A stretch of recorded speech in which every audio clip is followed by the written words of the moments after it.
Hello, welcome to Matters DeCorum. I'm Scott Corum. This is what matters to me. Couple of notes. I'm going to have a personal note or two at the front of these for a little while, probably just while I'm undergoing some tests. I like to keep track of how I'm doing here, as well as sharing some thoughts on other subjects. Thursday of this week, I get to undergo a nuclear stress test, which isn't as cool as it sounds, but it's probably actually going to be very restful for the most part. Get to go back to the nuclear medicine department at Torrance Memorial and get myself checked for cardiac blockages, see if there's anything preventing the blood from flowing the way that it needs to. One of several tests I'm doing to check up on my cardiac health. Not that I have a lot of indications, but family history and my age and just in general, probably a good time to be checking. I'll let you know how things turn out.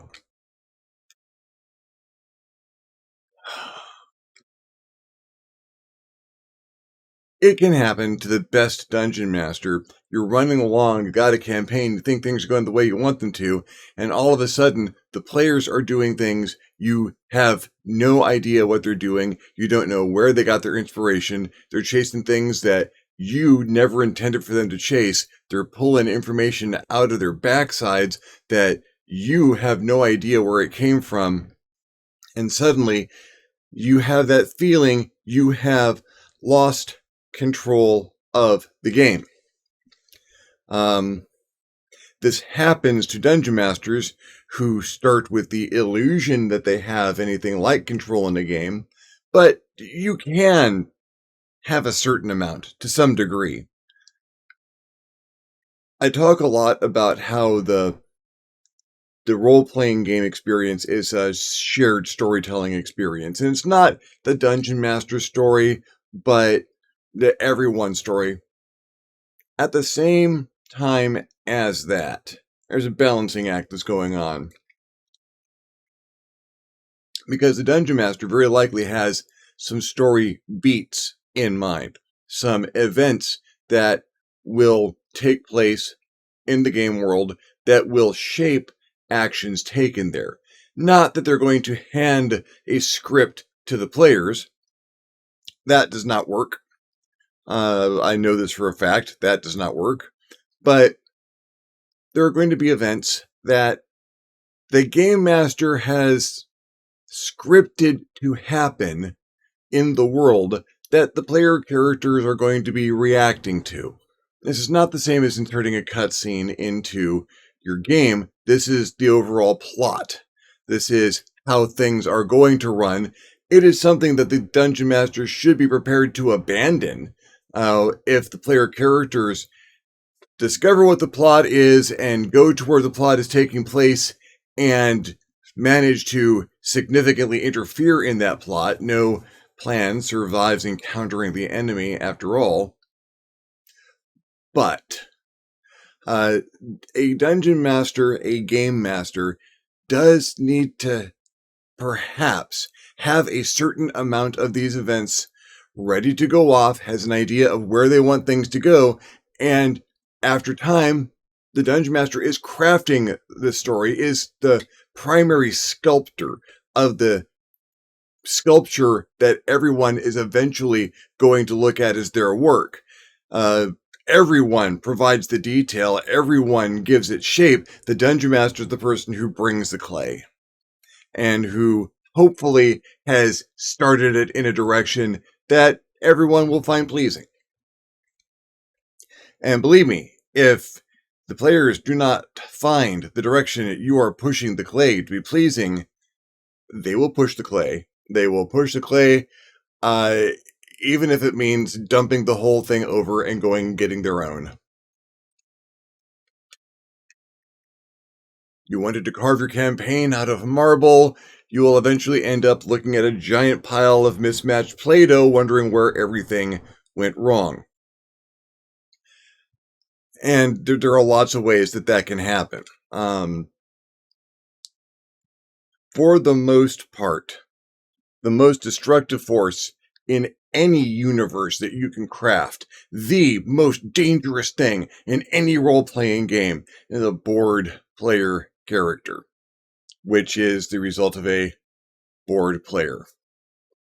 No one is at that table to not play a game, to not roll their stats, to not pick up dice, to not have an effect on the game world. And if a player starts to get the sensation that they are not able to interact with that game world or to affect events as they are laid out in front of them, they'll go do something else. At first in that game world and then maybe someplace else. But that destructive force multiplies. It grows exponentially the more bored players you have at your table.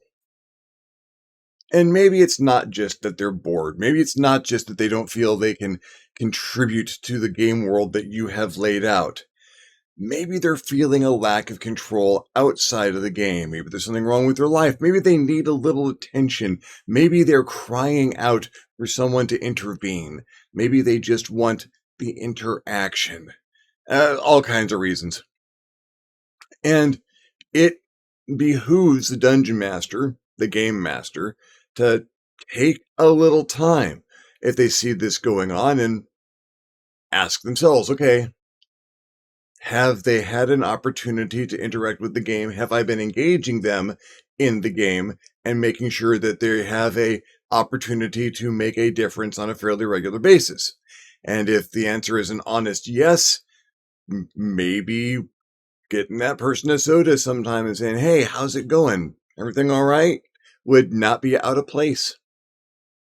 Not you're screwing up the game and I want to know why. Just a friendly, hey, I'm just wondering if everything's okay. You doing all right? And that can go a long ways towards not establishing control, but making sure that you have a good rapport with your players. Because you've got a good rapport with your players, 9 times out of 10, that's going to cover any problems you might have with your perceived control of the situation. There are 3 ways to control a game.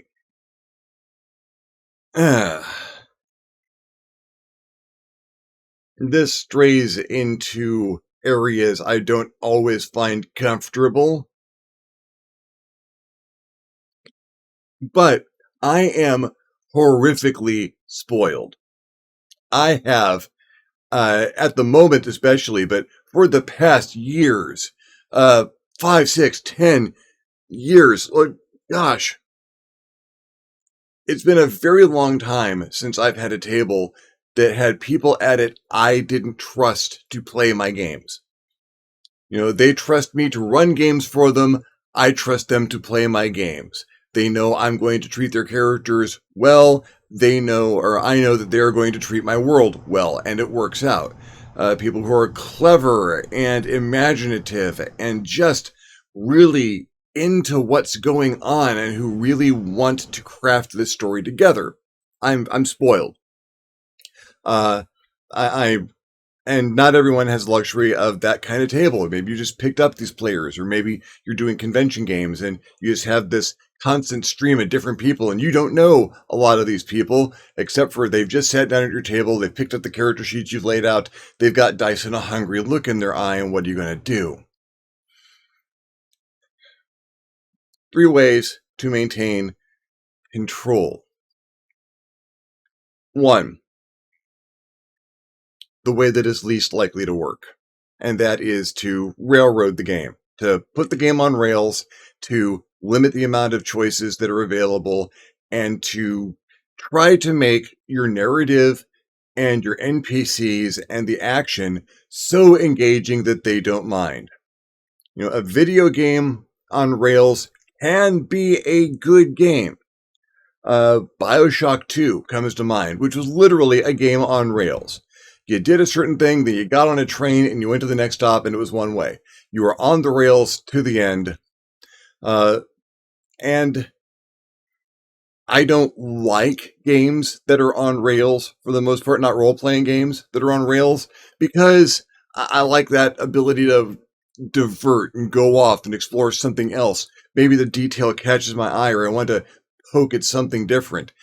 But game masters have induced me to follow those rails by running them so skillfully, by placing the events in the game so well, I didn't mind that much, or I didn't even notice the rails. And only afterwards, when we're sitting down and we're talking about how the game went, I start to, hey, wait a second, we only really had a binary choice. We were on rails. But that's okay because the story ended up great. You can successfully run a game on rails. You can successfully put blinders on the sides of the player characters and hyper focus them on a plot. You throw a couple of incidents there in the background on the sides, things that make it look like it's a much larger world, or things that you incorporate things from their background, or elements from other people's backgrounds. Get some NPCs there that don't really seem connected with everything going. They're just neat people there to discuss. Or the party goes to have a shopping trip and they encounter someone. You toss a quick description and they get fascinated with that person. You fill out that NPC a little bit and boom, they're engaged because now they've made a difference. They've gone off a little bit. They've explored something. They've found someone that is not part of the plan, and that spontaneity spills over into the experience. Great. On the rails, you're fine. 2, you completely sandbox your game. This is difficult.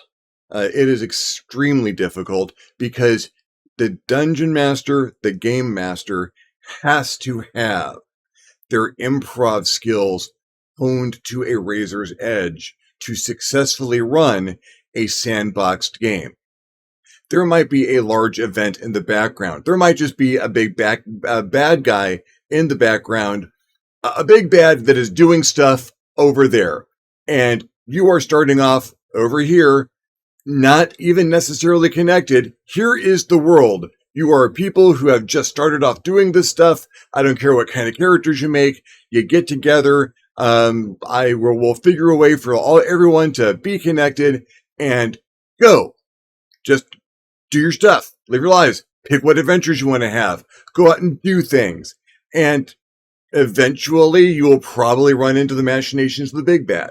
And the game master fields every question and fills in all the details as things go on, and people can do whatever they want. Ostensibly, they are the kinds of characters who will eventually want to do something about the big bad. Or whatever situation you've got going on over there. There's going to be a disaster in a while, and people see this coming, but, I'm not going to tell you how to deal with it. How would you prepare for something like that? That is amazingly rewarding because that is the true collaborative storytelling effort. That is, here we go. We are going to have absolutely everything open and random and free, and whatever you guys want to do. You go into a shop, there will be people in that shop you can talk to, products you've never seen before. You can go to the other side of town. You want to get into a fight. There's a fight over there. Maybe you go into a bad part of town. A fight will just happen. I don't know. You'll have to go there and find out. And I've played some very good sandbox games. I've played some not so good sandbox games. I've run some not so good sandbox games. Sandboxes are hard by their nature. A sandbox video game is harder to write than a video game on rails because there just has to be so much more material, so much more out there, so much more possibility. And it's not different for a role-playing game. Game master has to be on their game. They've got to be ready to write material and present it as the player characters encounter it. That can be very trying. It's rewarding. It's a If you feel like your creativity's up there, absolutely go for it. Do that. That is an amazing gaming experience, and I cannot recommend trying that enough. Find a world, a game system you like, and a world that you like. Maybe you're making up your own setting as you go along, and run. That is terrifying in many ways, but at the same time, it is very liberating because it takes a lot of limitations off the players. It takes a lot of limitations off the player characters, and as the game master, you are free to throw in absolutely everything that jumps to the edge of your brain within reasons of taste and party limitations. But there's a lot of freedom in that. Perhaps a little bit too much. Caveat, Vendor and Emptor.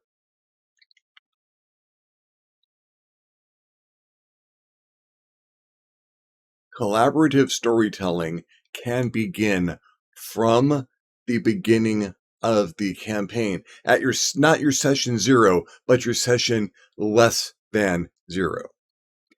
The game master and the players can collaborate on what they want to happen in this game to a greater degree than you are used to in either of the other systems of doing this. This is not so much a system of control, not for the dungeon master or the game master as a whole. This is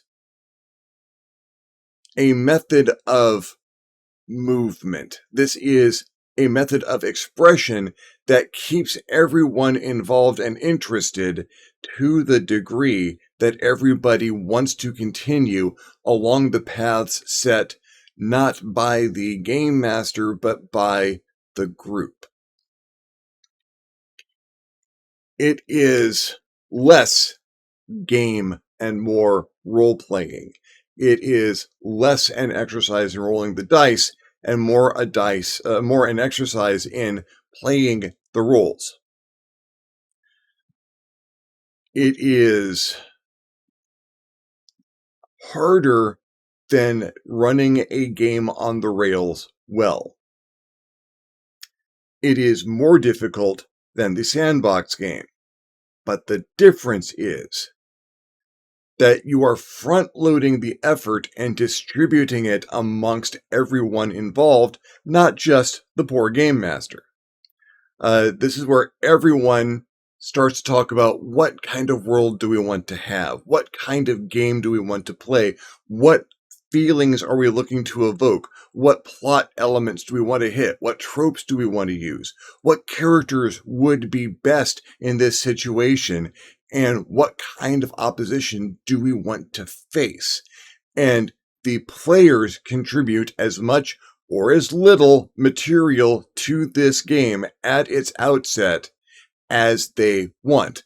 And the dungeon master picks it up. It might not all just go into the game 100% as it was presented, but all of that forms the components that the dungeon master has to use. I want this kind of a character arc for my character. I don't know what's going to happen along that arc, but I want it to be one of these. Okay, that sounds pretty good. We'll see how that happens. Now, I need to have a nemesis out there. I need to have a nemesis that I can face up to that is going to match my character and challenge my character so that I can eventually have, well, I will eventually either defeat them or not, but either way, it's going to be a hell of a story. And okay, I will generate that nemesis for your character and we will see what happens. They're not going to behave the way you expect them to, and that's perfect. I don't want them to. And that approach, the conjoined storytelling approach, that is so rewarding.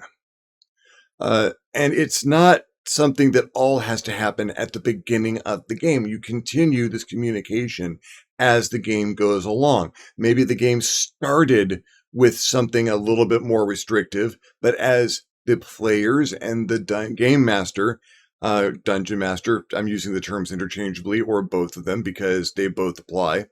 As the game master and the players get to know one another, and that trust builds up a little bit. Outside of games, could I try something like this down the line? Or I'd like to aim for doing something like this. Could I get some kind of advancement where I can do something special? Is there someone out there that can be a foil for this character down the line? And yeah, absolutely. Dungeon Master takes those notes down and listens to those requests and those questions.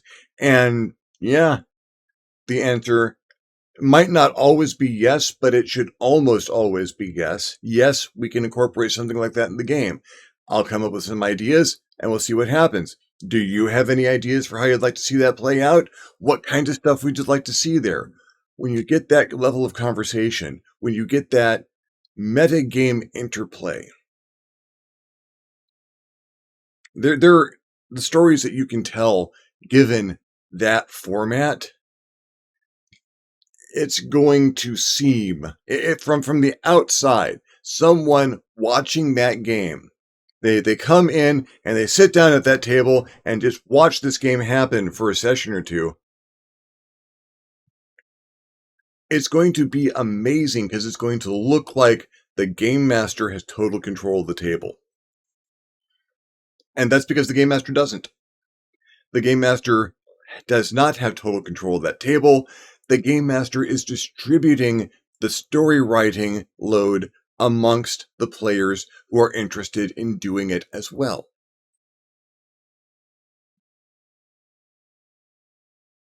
So it's kind of about control. But the game master is not a position where you have an abundance of control.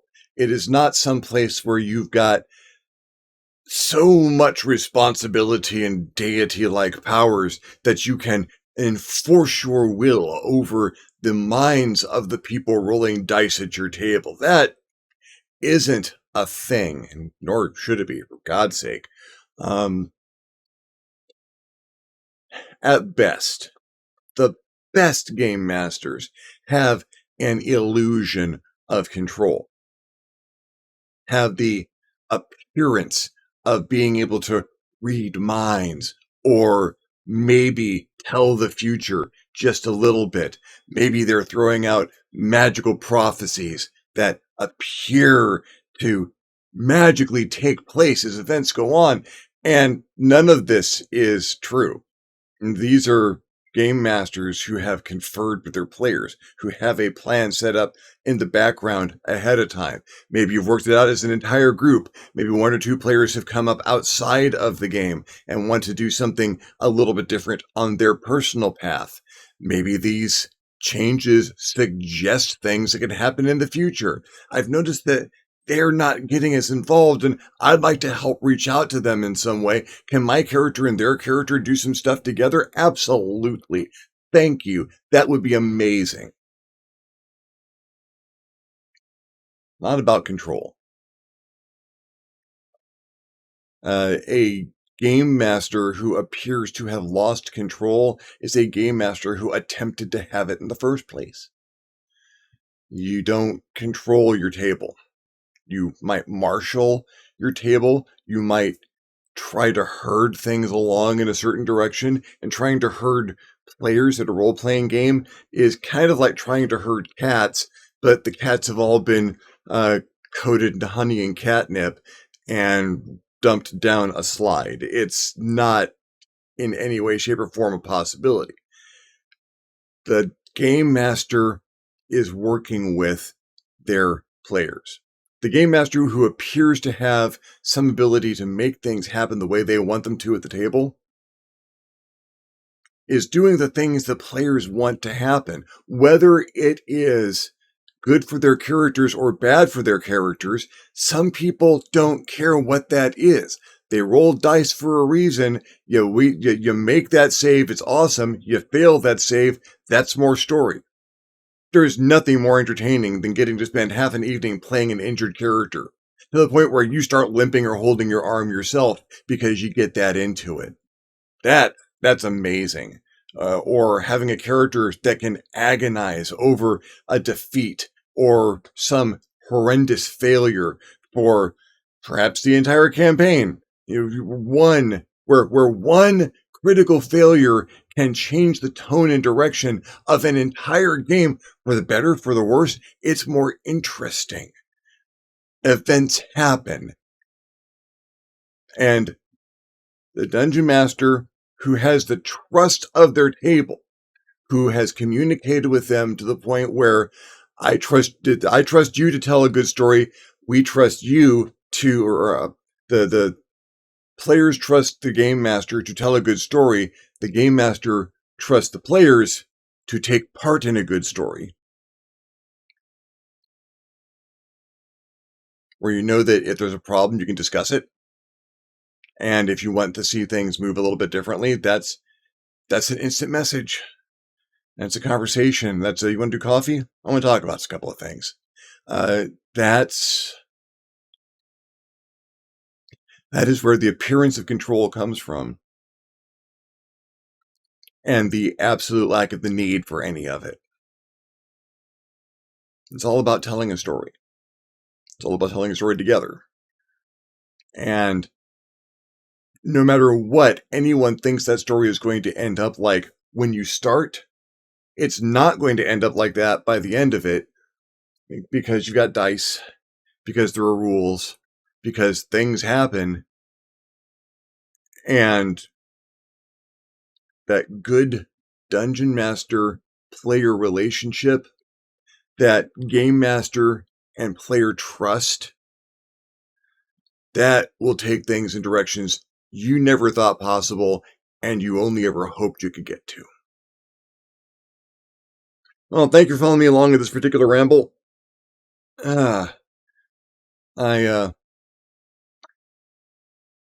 It's walking a fine line sometimes, because it's a creative endeavor. It's a game that you're playing together. It's more than a game. It's a friendly activity. It's something that you're doing to have fun. But it's so much more than that, because it's a deeply creative activity. And there are tools, there are techniques, there are methods, and you do need to line up your techniques to begin with. But the power of an artistic technique is not knowing the rules. It's knowing the rules and then knowing when to break them. And that might be an entirely different session. Well, next time, maybe. If you enjoyed the video, give me a thumbs up. If you didn't enjoy the video, give me a thumbs down. Feedback is feedback. If there's anything else you'd like to hear me talk about, questions that you'd like to hear me answer, subjects you'd like to hear me cover, please leave me a comment down below. I will love getting your comment. You will love leaving me one. If you haven't subscribed to my channel yet, why not? My channel is awesome. I invite you to hit the subscribe button. If you do, you might want to hit the notification bell just so that you're alerted when my videos become available. If you'd like to if you'd like to contribute to the channel in a more substantial manner, I would like you to hit me up on my Patreon page, www.patreon.com/ScottCorum. Consider donating. Absolutely anything helps. Allows me to make better videos more often. In the meantime, thank you very much for watching. I'm Scott Corum. This is what has mattered to me. I will see you next time on the next Matters of DeCorum.